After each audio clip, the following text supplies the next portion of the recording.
Um, all right. Good morning, everybody. Hi. Hi, Karen. Becky. How are you? Great. Good.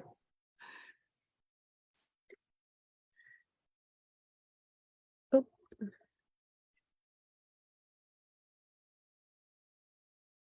All right. So I believe everybody's in, so we'll go ahead and get started. Hello, and thank you all for joining our virtual talk. Just a couple of housekeeping things before we get started. If you're joining us from Zoom, we ask that you please keep yourself muted throughout the presentation. And if you have any questions, you can type them into your chat box at the bottom of your screen, and our speaker will be happy to address any questions or comments at the end of the program. If you're joining us over Facebook Live, we welcome you as well. Our Facebook audience can also ask questions using the comment section on Facebook, and we'll be monitoring those and answering them as well at the end of the program. Please note that this talk is being recorded and streamed live, and will be posted to our social media as soon as the talk is over. If you'd like to rewatch this talk or other previous virtual talks, please check out our Facebook page. And I'm excited to introduce our speaker today, Miss Karen Helmerson, who's a docent with a Timken, and she's going to give an amazing lecture today. So I'll go ahead and hand it over. Thank you so much, Tiffany. It's always a pleasure to work with you.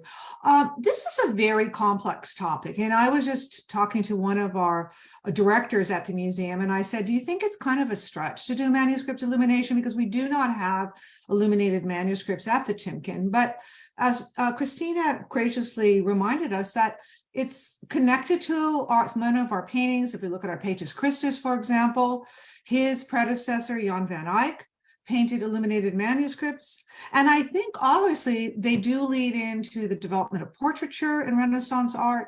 So I believe it's a very important topic. I do want to make one little caveat on this. Because of the complicated nature of this talk, I probably will refer to my notes on occasion. I don't really like to do that, but it was a dense topic. So I might be glancing at my notes, and I hope you will understand. So what prompted me to want to do this presentation is just looking at one of the most profoundly beautiful illuminated manuscripts ever created, and it is May, the month of May, Lettres Religieuses, for the Duc de Berry, who was a Valois Duke, and by the Limburg brothers, who were Dutch, Netherlandish manuscript illuminators. So I looked at this profoundly beautiful image, and I decided to do a little investigation.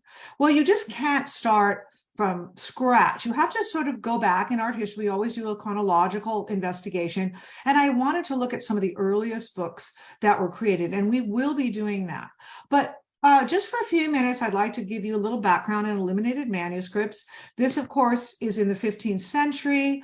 I believe it's 1417. So this represents later illuminated manuscripts. So I want to give you a little history on illuminated manuscripts. Where does the term come from?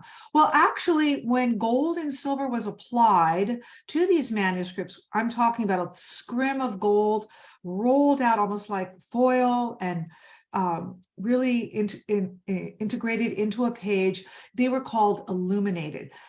Other manuscripts were called painted manuscripts. Some people would suggest that only manuscripts made between the 1100s and 1600s would be considered illuminated manuscripts. I sort of think there's a little bit of gray area there, and we will have to look at manuscripts, and we don't have to use the term illuminated, to let you know how these books evolved. So before books were printed, 1455 Gutenberg, we're going to look at that. These handmade books were called codex, C-O-D-E-X, and they were the origins of early books. They were made on vellum, which is animal skin like goat or sheep and other animals, or they were made of parchment. Of course, the vellum tended to be a little more resilient. Who prepared these manuscripts? Well, someone had to work with the vellum or the parchment to prepare it. Then we had scribes, the writers of these manuscripts, and lastly, the illuminators. These books were so intricate and beautiful that you often had several people working on them, as I just mentioned, and it could take 2 to 10 years to create a manuscript. What were these manuscripts about? Most of them were what are called psalters, psalms, books of hours, calendars, mostly connected to the Catholic Church and rituals. However, later these books could be about medicine, mythology, all kinds of different things. I just want to talk to you really quickly before we move on that they're very precious, these illuminated manuscripts, and many of them were made in what are called scriptoriums. Scriptoriums being areas in a monastery where monks could be quietly working on this without interruption. And then later we have what are called library, which would be where non-religious writers and illustrators would work together. So Tiffany, if we could move to the next image, we will. Thank you so much. My computer is glitching a little bit. So instead of me advancing my images, I will be asking Tiffany, who's been gracious enough to say that she will be able to do that. All right, so we're looking at the Gutenberg Bible. And the Gutenberg Bible was not the first printed book. So many people believe that the Gutenberg Bible was the first printed book. No, in China and Korea around, I believe, the 11th century, books were printed, movable type. But in Europe, it wasn't until Johann Gutenberg and a couple of his helpers, let's call them, were working on this, and they were able to create a movable type press, and therefore books did not have to be handmade. So this Bible is the earliest full-scale work printed in Europe, and using the movable type, as I mentioned, said that China first used them, Korea, and it did allow for mass production of books. Think about it, only the elite really had access to books. You had to have a great deal of money to be able to sponsor this production of a book. And because it took so long, and it had to be done mostly in isolation, these are very rare works of art. So Johann First and Peter Schloffer, along with Johann Gutenberg, created this first Bible. There are only 48 of these Bibles extant today, and some are on parchment, and some are on vellum, and probably the most famous copy would be in the British Library. So if you look closely, many of them are in Latin, but that isn't to say that all illuminated manuscripts are written in Latin, because people were more, let's say, bilingual, quadrilingual, trilingual. They weren't monolingual, so oftentimes they could read Latin, Greek, and so manuscripts were made in Latin, they were made in Greek, they were made in French, Anglo-Norman, German, etc. This happens to be in Latin. Look at what is called the marginalia. The marginalia are the beautiful vegetal designs around this page. Some of them had iconographic references, maybe some hidden meaning. And look how beautiful the colors are. So I want to talk to you about the creation of the colors. Where do they come from? And if you're an artist or you love art, you think, oh, I'll go to an art supply store and squeeze a tube of paint. Of course, that wasn't the case here. Very rare minerals and gems were used. For example, in Afghanistan, lapis lazuli was used, scraped and powdered. Often the blue here was lapis. Cinnabar red, so vegetal, animal and mineral components. And not to be too graphic, but even sometimes things like urine were used because it was used in the production of these manuscripts. So this was a handmade, this is not handmade, but of course the embellishments would have been. So let's move on to the earliest piece I'm going to show you. If Tiffany could advance the next slide. Thank you. This is the Vienna Genesis, and it was made in Syria.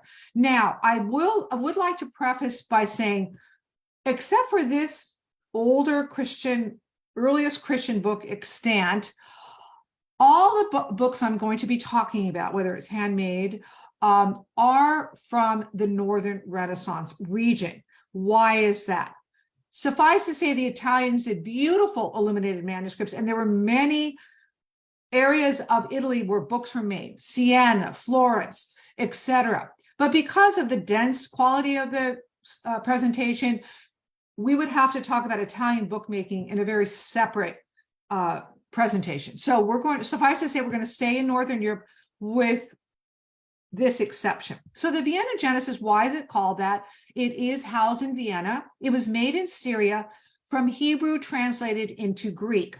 And the writing, of course, as you see, is on the top half. And then, of course, the bottom is, and I'm not going to use my cursor. I apologize. I'm afraid my whole presentation will glitch out. So I'll just direct your eyes to where to look. So we, again, have Hebrew and Greek. We have this beautiful images down below. We have a fortified city. This is from the 6th century, very early. It is even said that this manuscript, handmade, the imagery came from even the 4th century. So a very early one. And it's called the carpet page. We have everything from interlaced marginalia, which you don't see here, but we have camels. They look a little rudimentary. We have people doing daily activities. And so it is a 96 folio page, meaning 96 different pages. And the emphasis in this particular one is on the setting, on the natural details, which is quite remarkable when you think about it. 6th century. And this represents what we call early Christian bookmaking.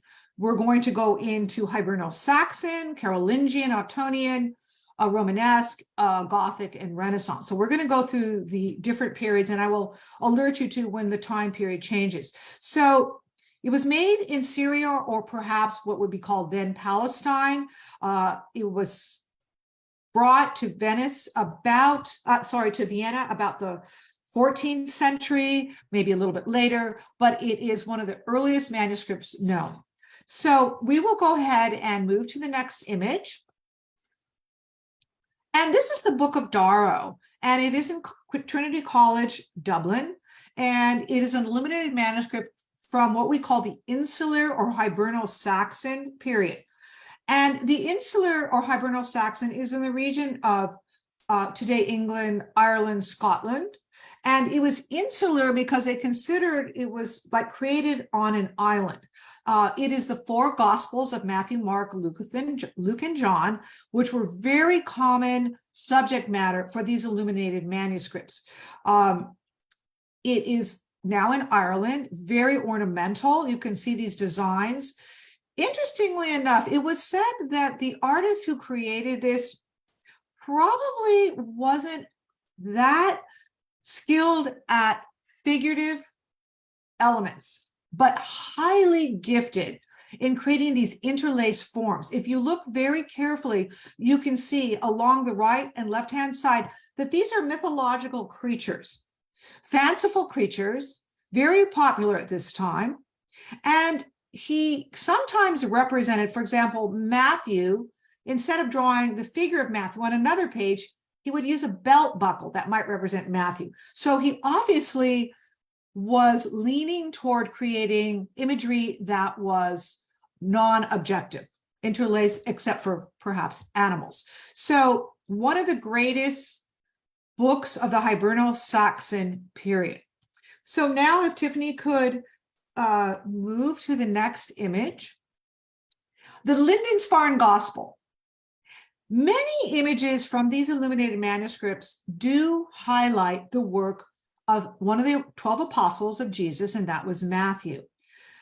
There is some conjecture as to whether Matthew wrote his own, quote, memoirs, a book of Matthew. And in doing some research, I did find, as I said, some hesitation to directly attribute Matthew to writing this particular book, but it is throughout manuscript illumination and painted manuscripts that we find Matthew shown as a scribe. So again, we have him here. look how carefully rendered these images are. It is also Hibernal Saxon or insular, and it is perhaps made, and we think was made by a man named Eadfirth, Eadfirth, and he later became the Bishop of Lindisfarne. Lindisfarne is off the coast of England, and of course you see that it is housed in the British Library. So let's look at the imagery. Matthew is seated on a bench, and others, maybe other apostles, another apostle is looking into this creative experience, and then we have a hearkening angel blowing a trumpet.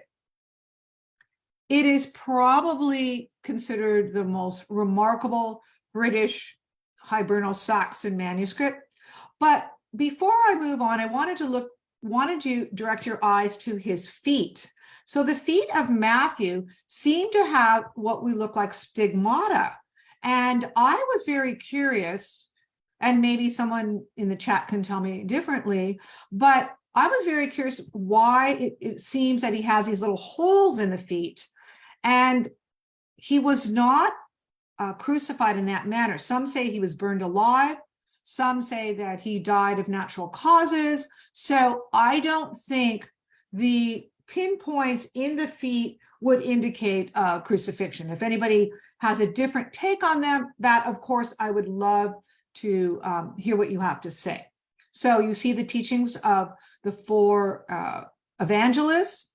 You see a very carefully created figurative style and these beautiful colors that they use. Of course, the natural dyes and colors really resonated, and they seem to last a very long time. All right, Tiffany, if we could move on. The Book of Kells. It is said by many that the Book of Kells is the most profound artistic icon of Irish history. It is considered one of the greatest cultural treasures, and it is in Trinity College, Dublin. The quality is remarkable. Look at the use of gold leaf. We have a very intricate design. It's absolutely exquisite. And we have St. Mark in the center of the manuscript holding a prayer book. And he's seated in a throne-like chair with rather almost like a halo behind him. And originally it was used for a display book. If you go to Trinity College today, you will only see probably one page. I did not go. I was talking to someone who visited, said only one page is visible in Trinity College. That's a little bit unfortunate. But what does it talk about? Well, it talks about the accounts of Christ's life and teachings. When the Vikings would come into this region, it had to be hidden. At one time, it had a beautiful cover that was stolen, probably during one of the Viking raids. But it is a masterpiece of Hibernal Saxon or insular art. And today we can see it in Dublin. All right, we'll move on. I apologize, we just have quite a few pages to review, and I do want to make sure that we get them all discussed. So the Abel Gospels, St. Matthew, Gospel Book of Archbishop Abel of Reims, and in the Gothic period, which of course this is not Gothic, it's Carolingian. In the Gothic period, Paris was an amazing center for manuscript illumination. But this is a little earlier, but in the city, many cities in France, in the Netherlandish region, in Bruges, in Germany, those are really important centers for manuscript illumination. So this was made for the Archbishop Ebo of Reims, and it was called the Coronation Gospels, and it was done in the period called Carolingian. And why do we call it Carolingian? It relates to Charlemagne. And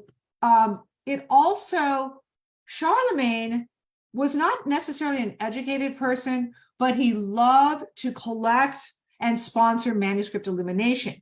In many of the manuscripts created for Charlemagne during the Carolingian period, they used a lot of gemstones, pearls, sapphires, and I'll show you that in just a second. Why was that? Well, of course, they made the manuscript so remarkably beautiful, but it also, for example, for Charlemagne, he believed that jewels had exemplary powers. They might have powers to cure illness, things like that. So he loved to incorporate jewels on the covers. So let's talk about, I wish we were be able to have a sort of Socratic method Q&A and ask you questions. And unfortunately, it doesn't quite work. I do see some questions in the chat, and I apologize if you could let me answer the questions at the end. It just makes it a tad bit easier. So this is made for the Archbishop Ivo of Reims, and it was Coronation Gospels. Look at the unusual pose and technique of St. Matthew. So he's scribbling frantically, and that again references the fact that he created his own book of Matthew, and he looks very almost like he's ill. He's frenzied. Even the landscape is frenzied. If you look in the upper right-hand corner, the landscape almost seems to be moving. The hill seems to be moving. There's a lot of frenetic energy. And he sits on a rather pronounced seat. We've got a pillow. He's got a lectern, and he has an inkhorn. And if you notice the inkhorn and the angel in the right-hand corner, if you look diagonally from the inkhorn, and I apologize for not using my cursor, I'm just concerned that it will glitch, sorry. But if you look at the inkhorn, which is being held in his hand, and you go diagonally, you see a little male angel who is watching him as he creates this manuscript. And what we're going to do is we're going to compare this St. Matthew Gospel made in France with one also Carolingian made in another area around the same time, about 10, 20 years different, and how differently St. Matthew is portrayed. So Tiffany, if we could go to the next slide, I'm going to come back, and one more, please. And we'll come back. Perfect. So this is St. Matthew from Coronation Gospels, book of Charlemagne, from around the same time. This is, of course, in Germany. And legend says that the manuscript was discovered. This particular book that we're looking at, a page from the book, was actually this is legend, of course, that Charlemagne, the great Charlemagne, was holding this manuscript made for him in his tomb. And so in the Palatine Chapel. So it was said that he actually relished and loved this book so much that he was sitting upright with the book in his hand. Look at stylistically. Now we're in the 9th century. It's Carolingian, but look how different St. Matthew is portrayed. This is a much more calm, it is not a frenzied form.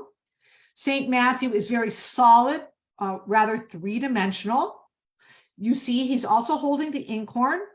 The pen he uses is very delicate. And one thing I forgot to mention, the types of pens that were used in creating the manuscripts were sometimes one horsehair, a feather, very sharp and thin quills. So it seems that Matthew is holding a very similar instrument.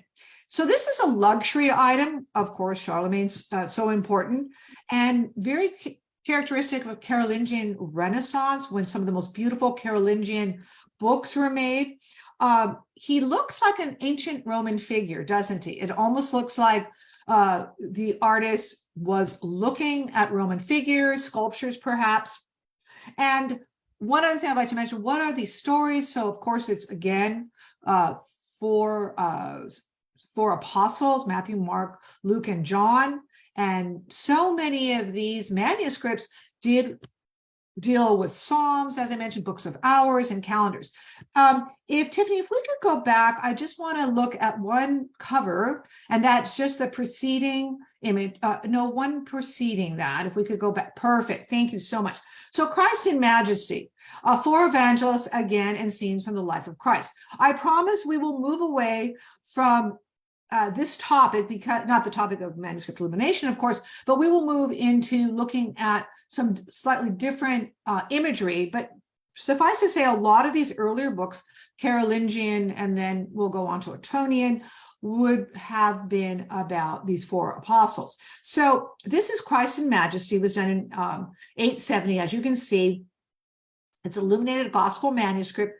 It has bas relief, which is this beautiful hammered gold. So when you think of sculpture, you think of sculpture as being three-dimensional. Bas relief is a projection. So it comes from a solid surface, and you can see that it actually has a textural element to it. You can see the lives of the saints, different angels, and architectural elements if you look closely at the gold.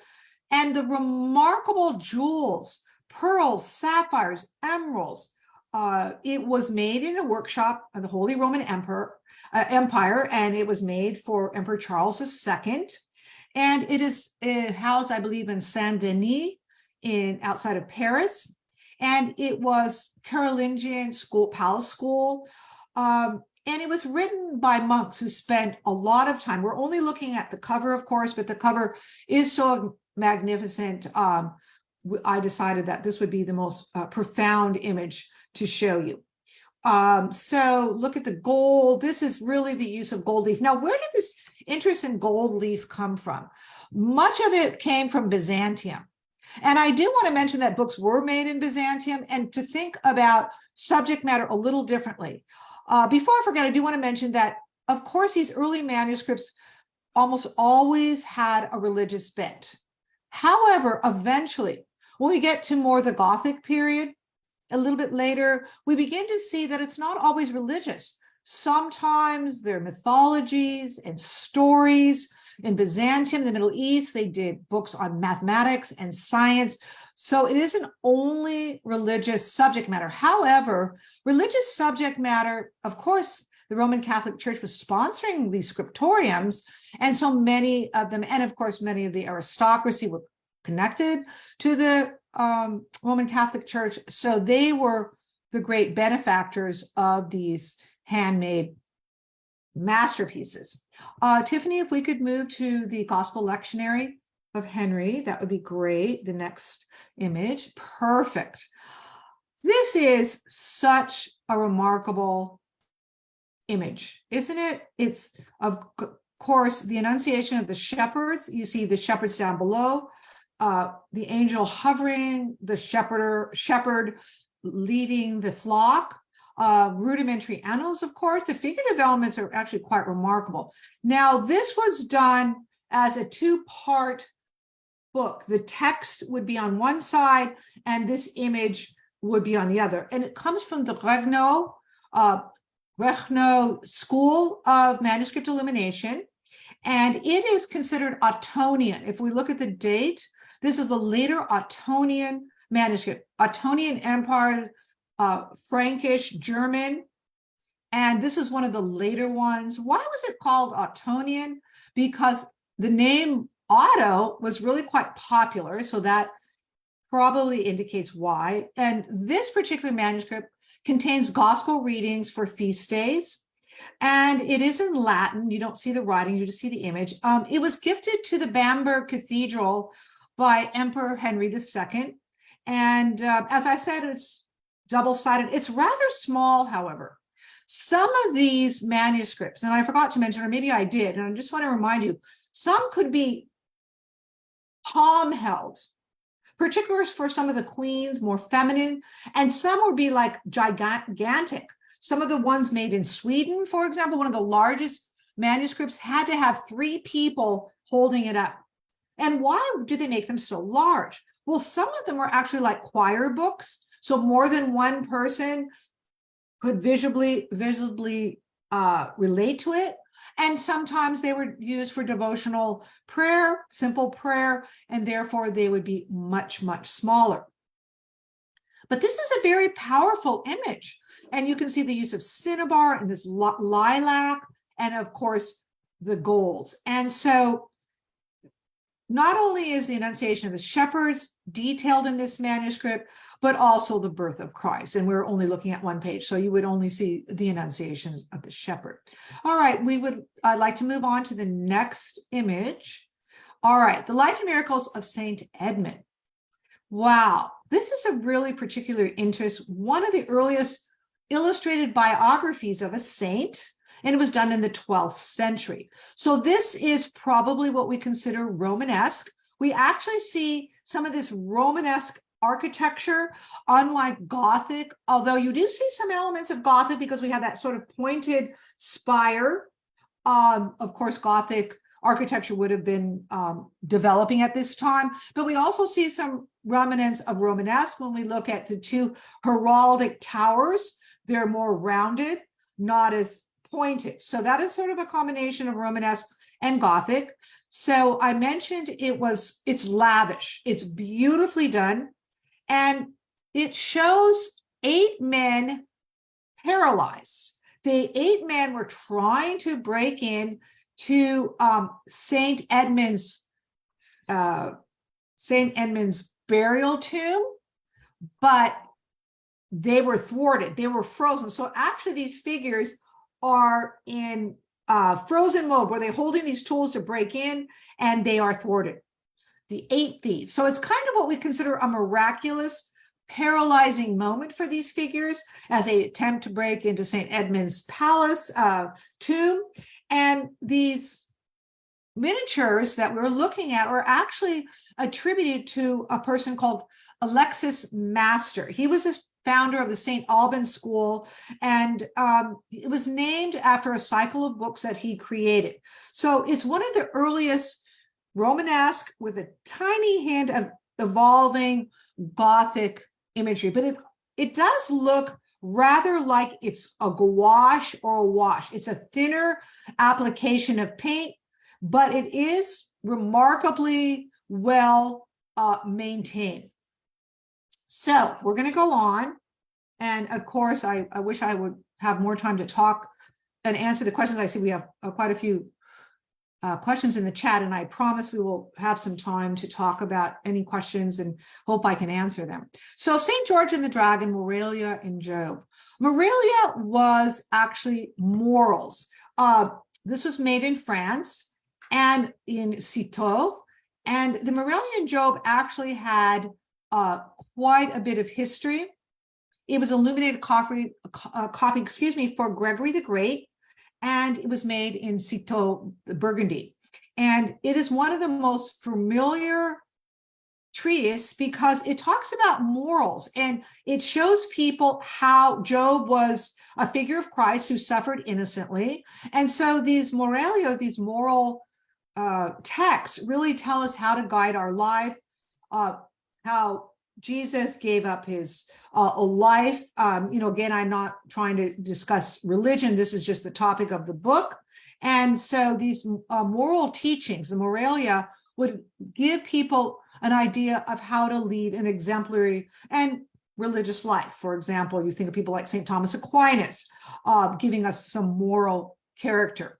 This is early 12th century. So we're beginning to go from Romanesque into medieval or Gothic. And who is St. George? This is such an exquisite letter. It looks like an R. And St. George is slaying the dragon. It's a very ubiquitous image. If you go to the Timken today, you'll see it among a beautiful image, a small image of St. George slaying the dragon among our Russian icons, for example. And who was St. George? St. George was venerated as a military saint, and he had been in the Roman army. He was a soldier of Diocletian, who, learning that he had a religious Christian interest, had him murdered. So he was sentenced to death for his Christian faith, but considered a military saint. Today, some people would say that he's one of the most, let's say, ubiquitous saints in manuscript illumination and in other icons and things like that. So let's look a little bit more directly at the image. We have what's called marginalia, which is rather abstracted, vegetal, floral aspects. And then we have St. George slaying the dragon as he rears up this two-headed dragon. And of course, he's standing on the back of one of his foot soldiers who carries a very sharp spear. And he looks like the tail it almost looks like he has a horn emerging from his arm as he's holds a sword up so mightily. But again, it actually, if you look at behind the head, is a little image of the tail. So today we would say that the Maurillian Job actually has a very important aspect of Christianity and moral life in Christianity. So we'll move on to the next image. And Master Hugo. So Master Hugo, this is the book of Deuteronomy, and it is still Romanesque, 12th century. It's in the English Abbey of St. Bury, Edmonds, and we see Moses proselytizing. What was so interesting about Master Hugo, we're beginning to really identify who these artists were. It is not to say that we always had the ability to identify artists, but many times we did. And as you saw, many of them were highlighted, the artists. But what's fascinating about Master Hugo, he was a lay artist. He was not from a monastery. He was not creating this necessarily in a scriptorium in a monastery.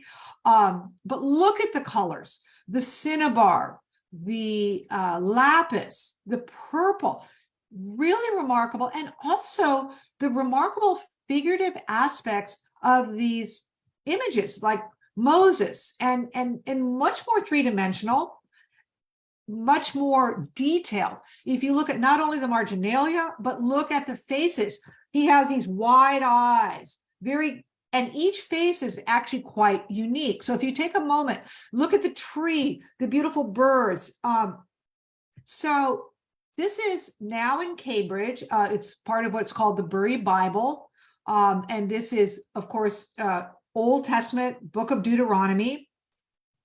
Because of the imagery and the subject matter, it is said that Master Hugo probably went into Byzantium or at least Italy, maybe Cyprus, to get some of these details so carefully rendered. And probably, again, one of the most famous British manuscripts. So let's move on. And I apologize because we do have like 10 more manuscripts, and I want to make sure that we have time for Le Trébucheurs and some of the later illuminated manuscripts. So St. Alban Psalter, why is it called Psalter? Psalter comes from the word Psalms, and it was made by the Alexis Master and the Journey of the Magi. Of course, from biblical history, Old Testament, Christian Old Testament, the pictures are very evocative. Sort of reminds us to recite the Gospels, and that's what these Psalters were. Recite the Gospels as a reminder. Same with the Book of Hours. They reminded us of our need to say prayers. It is considered one of the most magnificent, again, British Psalters. And we see that there is no text in this manuscript. And that was because this is really not textual in style. It was more just a few references, but mostly this was about the pictures and images as opposed to writing out. There is some writing, but a lot of more visual elements and taking up entire pages. Okay, so the gift of the Magi traveling to see the baby Jesus. Okay, so couple more, and we're starting to get into the more lavish manuscripts. And Tiffany, if we could proceed to the Psalter of St. Louis. All right, there are two Psalters or books of Psalms from St. Louis, and one is in Leiden, Holland, and one is in Paris.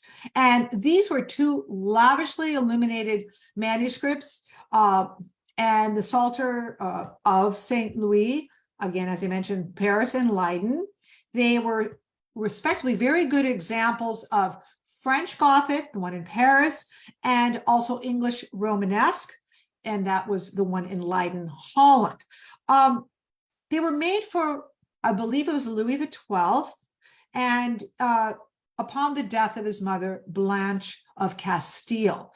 And this is very elaborate, and it's done in what we call the rayonnette style, which is very French, with a lot of gilding, a lot of silver point, and it's very, very detailed. We have a cathedral in the background. You can see 2 rows windows, pointed arches, Gothic, and of course these like pilasters or engaged columns, and then offerings made by these 2 figures. And as I mentioned, they belong to the canonized Louis. Actually, I stand corrected. Canonized Louis the IX, not the 12th. And they contain the Book of Psalms with other devotional material, and they were bound as a liturgical calendar. And they were made in the late Middle Ages before the Les Flourished, the most magnificent Book of Hours. So the Leiden Psalter was used for teaching. Sometimes some of these royal families would have these manuscript illuminators make these psalters for their children to teach them how to read or to look at scientific imagery. And so they were very connected to the court. All right, so if we could move on to one of my favorites. We're almost at Flourished. We have about 10, 15 minutes. So what is so remarkable about this Westminster Abbey bestiary? What is a bestiary? Well, the bestiaries were like drolleries. Drolleries and bestiaries included animals. Drolleries were a lot more fanciful, although you see a griffin, and that's a very fanciful character. The bestiaries would have everything from a rhinoceros or a lion or a snake or mythological creatures. So the griffin, of course, from ancient Egypt, I believe, had wings and lion combination, and they were said to protect the gold of the kings, and they could be quite vicious. So this one is very entertaining. If you look through it, it's amusing. This bestiary is one of my favorites. I believe it is in Latin. And some of the animals, like he did pages with porcupines, cerebrius, 3-headed dogs, very exceptional artistic quality. Again, but very fanciful. It's considered one of the most beautiful bestiaries in all of manuscript illumination. And if you see, it's 13th century. So we're getting into the medieval, we're moving away from Romanesque. And look at how the figure, the wings rather go outside of the boundaries, giving it another kind of interesting quality. And again, just grandiose with jewel covers and quite a remarkable set of imagery. All right, so we're going to go to a couple more. And this is the Book of Hours. And it was done by Jean Poussel, and who was one of the great Parisian Gothic manuscript illuminators. And he was one of the people who did the drolleries. He kind of was known for doing drolleries, but he uses this gray, this very beautiful gray. And look at all these figures. They're quite remarkable. He, not necessarily on this page, although you see some of them, he liked to not only show religious figures, crusaders, as you can see on the left-hand side, holding reliquaries, and also implements of weaponry. But on subsequent pages, he also had quite remarkable images of everyday people in Paris, beggars, monks, scribes, bishops, dancers, people who would be seen on the streets of medieval Paris. Some of the drolleries had grotesque figures. If you look closely in the left-hand side at the bottom, it looks like stags with horns and kind of wonderful imagery. So this was made in a cloister, and it is some of it would detail the Passion of Christ and also some of the images of the streets of Paris. All right, again, for time's sake, we're getting a little short on time, so we'll move on. And of course, the crème de la crème to me of manuscript illumination, or le Flourished. And let's talk about it. I'm going to give a little extra time to this. It was made for the Duc de Berry, who was a Valois Duke. Now remember, in Netherlandish region, and also, of course, this is French. The Valois dukes controlled not only France, but the Netherlandish region. And subsequently, we have the Habsburg dynasty coming in. But at this time, in the early 15th century, it was the Valois dukes, the Burgundian dukes. And they commissioned the Sclerishers by the Limburg brothers. And who are the Limburg brothers? Well, the Limburg brothers were very famous, some of the most important manuscript eliminators in all of Western Europe at the time. And there were three brothers. And these three brothers were Dutch, actually. But as I told you, the Valois dukes controlled the Netherlandish region. And so they had access to what would be today, artists working in today, Holland. And of course, the Flemish region of Ghent and Bruges, which had important centers for manuscript illumination. Now, this is a book of hours, prayers, and calendars. And we see the most famous page is the page of September. And you see that grapes are being harvested in the foreground of this beautiful landscape. And we see a Chateau de Saunier, and it is in the Loire Valley. And it is in the town of Saumur.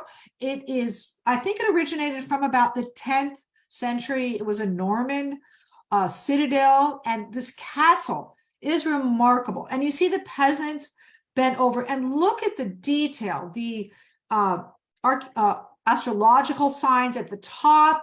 It is a calendar, prayers, reminders. We see animals in the middle ground, this impeccable castle in the background. It is ink on vellum with a lot of use of gold. And it is in France. It's still in France. And it was used again for the canonical hours, excuse me. And so it is one of the most important manuscripts ever created. So let's go to look at one more page from this same manuscript. The Trevicheurs, again, and this is May. So there's a lot to talk about in this. First of all, we see that it is reminiscent of what is called International Gothic style. So International Gothic style in painting that came from the French courts was very elegant.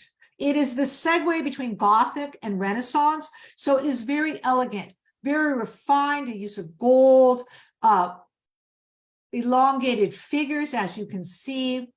And what we have is a jaunt in May. And you could say that it's sort of a double entendre, because it's heralding May, how we open up to May, welcoming May. And we have these aristocrats on horseback.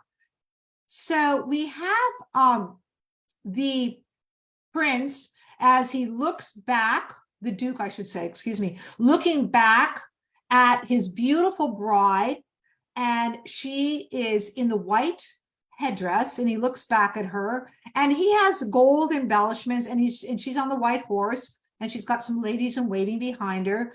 And we have in the very foreground these two little dogs, and of course the lap dogs, very important to French aristocracy, often shown, but also, you know, this image, this metaphor for fidelity. And so it also could represent his fidelity to his beautiful bride. Everybody is richly dressed. The aristocrats are on horseback, heraldic imagery, the castle in the background, gentlemen in the front. We have garlands and fancy robes. And we have this beautiful use of green and aquamarine. And in the background is one of his palaces. And so there are this Ile de Cité, all these beautiful homes of the Duke. Only one of his homes is pictured here, but he had, well, maybe you can see others, but multiple homes in this image. So this manuscript page really got me started on wanting to talk about their importance. I think I'm just going to do one or two more pages, because I see we have so many questions that I do want to move on. And I also see that Dee Dee is in the chat, and I wanted to ask you a little bit at the end about St. Matthew and about his book. So if you could save a moment I'll save a moment for you to address that. So one of the last few manuscripts we're going to talk about is the prayer book of Bone of Luxembourg. And so Bone was actually, she was from Bohemia, and she married a French aristocrat who later became a king. And this is done in the 14th century. And you see Grassai, that beautiful gray we're beginning to see with gold vellum. This is in the cloisters in New York. And we see not only the coat of arms in the bottom register, but we see these exquisite marginalia and these sort of horrific skeletal figures. This book is sort of sad, and I think about it because she was married for political inconvenience, and she bore, please listen to this statement, 10 children to this aristocrat, French aristocrat, before the age of 24, which it actually killed her. So anyway, there are some images of the plague, these skeletal images, and then of course some horsemen, and beautifully illustrated, and a lot of textual information. Of course, again, we don't have much time, so I'm going to go to the next book. We just have a couple more.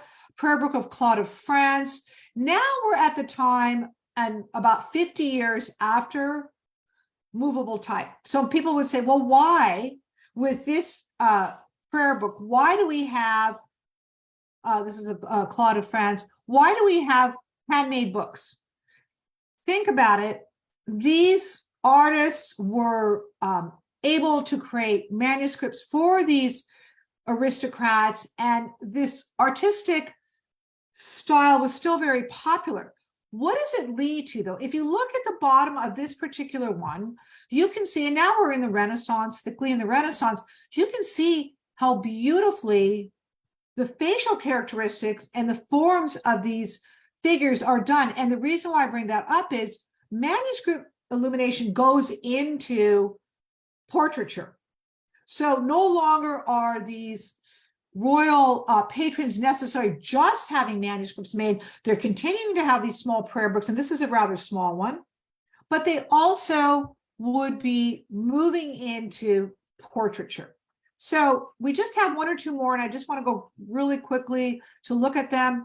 Just this Black Hours, and I'm not going to tell you too much about it. It is Renaissance, but look at the use of black. That is really unusual. And unfortunately, the black was made of carbonite, and it's ephemeral. And so you would see some damage done, but still richly illuminated, very detailed, intricate. We see these figures on the left, the white dove, and very exquisite religious imagery.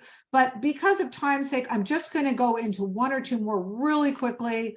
And this is a prayer book of Anne de Bretagne. What was really interesting about this one is it was said that it had to be made by Anne because nobody would have someone of this stature in a confessional arrangement. So she, of course, was too great and too important to be, let's say, confessing, too great. So it would have to be her having commissioned this image to say that, yes, I too would confess. And she's in an open area, not in a confessional chamber. So we have time for one more, very important, and one of my favorites, because this is a later manuscript done in the 15th century, and it is related. It was done about 50 years after Le Très Religieuse, and it is the Grimani Breviary from the Grimani family in Venice. It was done by Gerard Hornbout, who is not only a great manuscript illuminator, but also a painter. And it was also aided by two Scottish painters who are considered some of the best manuscript illuminators. There's 65 pages. And look at how realistic this is. We see animals hunting. It's gruesome. If you look very carefully, you will see that the dogs are tearing apart the figures. But look how manuscript illumination evolved. If we looked at the very early imagery from the 6th century, and now we're in 1510, a little bit way into the Renaissance, that you can see how carefully and how beautifully these artists evolved. And so I see, and I'm happy to go over a few minutes if people want to ask questions. And I see we have something like 14 questions. Tiffany, can you access the chat questions? Yes. Okay, perfectly. And if you could let me know if we have some questions that we could start to talk about, hopefully I can answer them. All right. So it looks like our first one will come from Facebook. Also, thank you so much for this wonderful presentation. So it says, in what language is the Gutenberg Bible written? I believe it's in Latin. And if anybody has I should double check that because, you know, of course it was German, but let me look at my notes that I almost. It was written in Latin. Yes, it would be in Latin. Mhm. No, but remember I mentioned that not all were in Latin. There's some were in Hebrew, Greek, Anglo-Norman, but that is in German. I mean Latin, excuse me. Sure. And then we have another question asking Language was Gutenberg Bible written in. Oh, I'm sorry, what was the question? What's the date? 1455? Printed in 1455. First Bible printed. And then when was papyrus used for books? What was the question? Papyrus? Papyrus. Papyrus, yes. Oh, that was from the very early times, the very beginning, 6th, even earlier, 4th century, 5th century, papyrus was used. So papyrus was very popular in places like Mesopotamia, well, Middle East. They were still used in Europe. So vellum and papyrus were pretty popular. The thing is, vellum, though, was not as ephemeral because it was animal skin. So, for example, the Gutenberg Bible, 12 pages were, I believe, on parchment, and 36 were on vellum. So you could see already they realized that vellum was a much less ephemeral material. But they were parchment, papyrus, that was used very early on.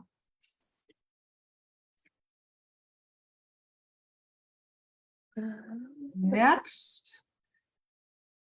There was a comment from Jane saying Matthew appears to be wearing thin socks that are tied to his feet. And maybe Dee Dee, you could I was going to say, I'm very happy to comment. yeah, please do, because Dee Dee is our resident religious expert. I am not, and so sometimes I have to defer to Dee Dee and those kinds of questions. So you could maybe answer that one, Dee Dee, about Yeah, I'm very happy to. That, I mean, if you Yeah. look, you have to look ultra carefully. And Jane Dykstra comes in right behind me here. He's wearing, those are sandal straps that are attached to either the leggings or the garment just above. And if you look at the next subsequent 2 or 3 Matthews, there is also this kind of sandal strap with the, you know, so it looks like you said holes, or maybe he was crucified. No, not Matthew. And, but if you look carefully, that's the way the sandals are done in iconography. You have the little strings coming up between the toes. Oh, yeah, and- let's go back. That thank you Okay, very yeah, much. yeah. So It's right let's, at the beginning. okay, here. You see, Perfect. Oh, you let's see look at that? those. You see how they do with the Yes. stripes? Yeah, the from the toe up the side. And what we see here, which we don't see in the other one, is that you can actually ascertain the bottom of the sandal, which you cannot do in that other one. Okay, What so you see are the stripes. The oh, I'm stripes. so sorry. So I didn't really look at the sandals until I got to the one where it looked like stigmata. And then I Oh, started to do yeah. the research on how he died. So if you could tell me, is there any definitive idea? Was his death by burning? Was it natural causes? Because I read there's like 3 or 4 suppositions about his demise. So do you have No, And I would say this. St. Peter, of course, died upside down by crucifixion, very famous, never forgotten, and celebrated, as it were, as the ultimate martyr. But if Matthew had died by crucifixion, believe me, the oral tradition of the church would have passed that on. No such thing for Matthew. The thing about St. Matthew, if you look even at that one with the golden bas relief, the four evangelists are around the right, middle. right. Yeah. They are the four evangelists are Matthew, Mark, Luke, and John, and we and those are the four gospel stories. The New Testament continues with letters and history and so on. But Matthew is very, very prominent because his gospel is one of the longest, and Mark was first. Matthew followed, but he had a different audience. Mark wrote to Romans and Gentiles, and Matthew wrote to Palestinian Jewish Christians. So his gospel is different. It's much more full. It's got more detail. It's double the length of Mark. And so he just was given pride of place in the naming of the evangelists, Matthew, Mark, Luke, and John, even if Mark came before him. And but as to his death, I personally have not heard, certainly would not be what do you call it, a crucifixion. It's just too critical to be killed like Jesus. It would have been very outstanding. And it is not, as far as I know, never transmitted to that effect. And one last comment before we move on. Thank you so much, Judy. Of course, I learned so much from you. But that is why the imagery of St. Matthew is so ubiquitous, because of his importance and his, the length of his gospels and that sort of thing. So that's why, in the first maybe images, I've showed you probably 5 of St. Matthew. That was so profound. I wanted to commend you for that Ebo picture that you chose, the swirly one. Isn't it amazing? It just blows me away really quickly. Now, this one, I mean, look at that. It is so contemporary. It is absolutely mind-blowing. I mean, this could have been done last week. It could be a German expressionist, I mean, wonderful. It's really mind-boggling. It's quite it's nice to have them as a comparison. Yeah, look at his sandals. You see how they imitate that those threads and whatever. So that's just the way they did sandals. Okay. Perfect. Tiffany, are there any other? I could see there's still a few more chat questions, but again, thank you very much, Judy. Welcome. And it looks like there's another question asking, when did elimination of manuscripts cease to happen? Oh, that's a great question. Cease to happen in the Renaissance, as I mentioned, there's this move away from, they're still being made, because as I said, a lot of the royal, the aristocrats wanted huge libraries. Philip the Good, for example, Charlemagne took books from other regions and created these libraries. So libraries were very, very profoundly important. So there were illuminators who continued to make them. But when we start going into like the Baroque, less manuscripts are made and more portraiture is done. So if you're a famous duke, you might say, okay, instead of creating a book for me, let's start doing portraits of me or my family. So phasing out in the Baroque, still being made in the Renaissance. Next, I hope I answered that one. And then we have a question from Facebook asking, why is St. George's servant killing the dragon and not George? I'm not sure I understand. Oh, back to yeah. Okay, let's try that question again. I want to make sure I understood it. So why is, go ahead. Sorry. Why is St. George's servant killing the dragon and not George? So I think the spirit. Now I get the question. I'm told. Okay, so the servant is stabbing. I think it's taking more than one person to kill the dragon. My belief is that it was this creature was so profoundly powerful that this was the assistant, the distraction. Dee Dee, do you have any? Yeah, I do have a comment. essentially George standing erect and noble and strong and wielding his sword is going to chop off the head or something. It's going to be definitively St. George is doing. The squire in this case would have been, is helping him, which is the squire's duty to do. Right.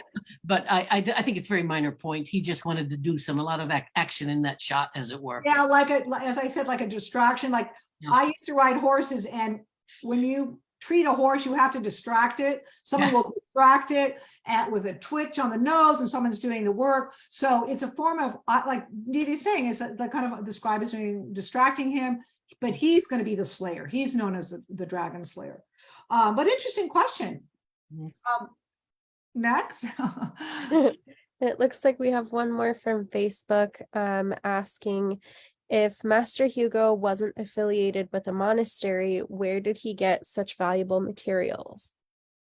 Oh, that's a great question. No, it's not that he was completely disengaged from a monastery, but he wasn't a monk creating it. So he was a lay artist who was probably working for, creating a Bible. So he was connected to the Roman Catholic Church, but he did not come from a religious background because, as I mentioned, these scriptoriums they brought monks in, and they were housed. They had like these little offices, and the monasteries would protect them, would sponsor them, would give them materials. But later, like in Paris, they had these libraries where lay artists would be doing things that weren't necessarily related to the church. But I believe that Hugo did have all the effects and opportunities through the church. It's just that he happened not to be of a religious order. So that's my supposition. It's like benefactors today, the philanthropists. Somebody's good at what they're doing, you're going to support them, Exactly. And workshops had begun by this time, and guilds, Exactly. so it's a very lively time for trade and art. Absolutely true. And when you, I just wanted to make a point that, it escapes me. So no, I was going to make a point about just kind of dovetailing on what Dee is saying, that of course they had these very important schools, guilds, collectives, very rarely done in isolation. Well, you couldn't, because you had to have someone to treat the pages, someone to ink the writing, and someone to illustrate it. So usually this is a very collaborative effort, and it is also a very time-consuming creation. Years. One of them, and I don't remember which, took 10 years to create, this one book. So any other questions? And I appreciate your all people who attended. It's a difficult topic. I hope I did justice to it. It's a new topic for me. And basically, I love manuscript illuminations, and I thought I would share some of my research with you, some of my interests. And hopefully, if it was a positive one, we could go on maybe to look at some Italian illuminated manuscripts, because they're equal. I think you did a great job. Wow, very nice. And thank you so much for the research. There's a lot coming from you, so thank you. Okay. So Tiffany, anything else any other questions? I don't see any other questions, no. If anybody has them, feel free to pop them in the chat real quick, or unmute yourself and ask. We'll give you just a minute or so for that.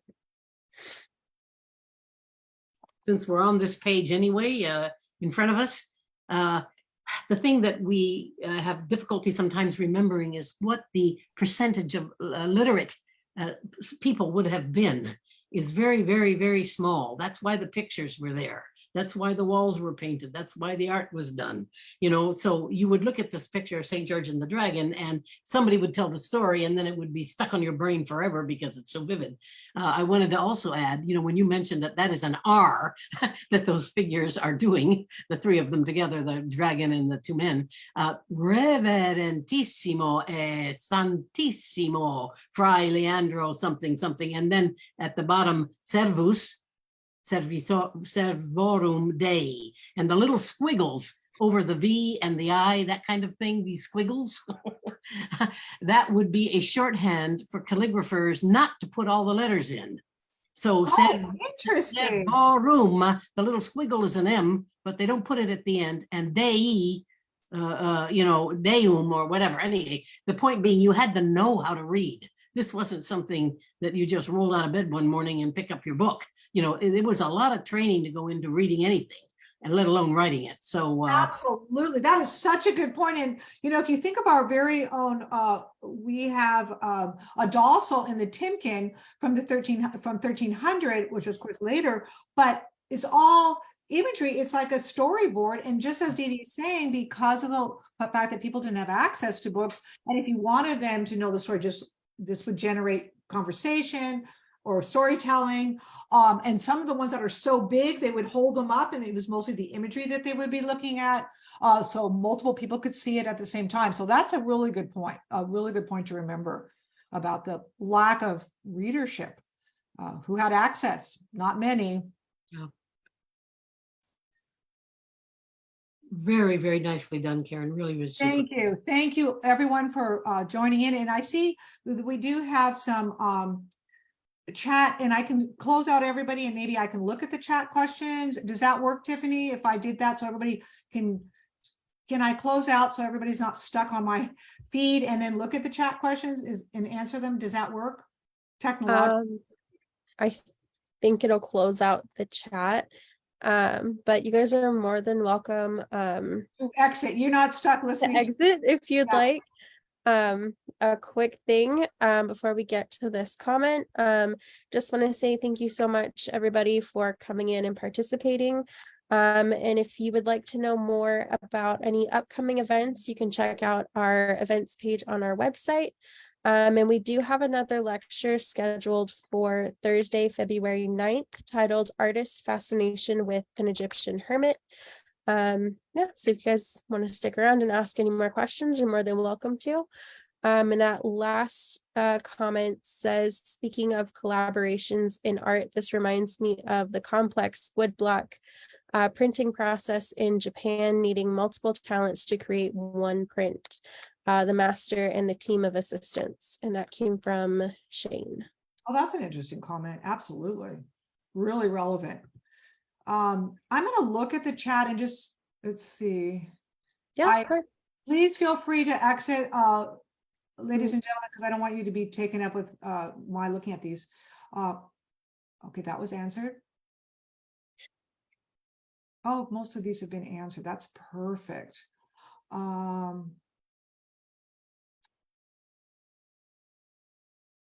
Oh, these are great. Yeah,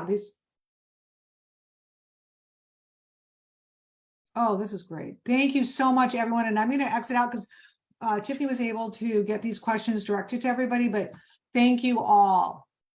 Have a good day. Great. Thank you, everyone. And Thank have a you. wonderful rest of day. I can. Thank you. Oh, Bye, you're everyone. welcome. I hope I can. No, tomorrow you guys have to